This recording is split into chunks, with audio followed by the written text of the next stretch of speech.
সৃষ্টির সেরা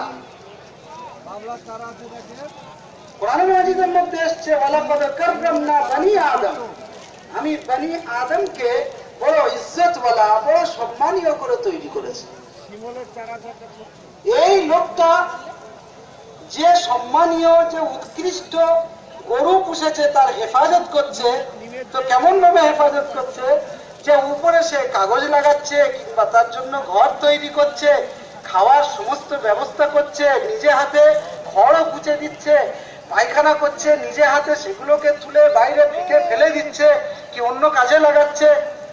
একটা নিকৃষ্ট জানোয়ারের পিছনে কি খেদমত, উৎকৃষ্ট মানুষ সে নিকৃষ্ট জানোয়ারের খেদমত করছে। কিছুদিন পরে দেখছে যে ওই গরুটা দুধ দিচ্ছে না। সে তখন কি করলো, গরুকে নিয়ে বাজারে বিক্রি করে দিল কসাইয়ের হাতে। কসাই ওটাকে নিয়ে জবাই করলো, জবাই করে বিভিন্ন হোটেলে সাপ্লাই করলো, বিভিন্ন বাড়িতে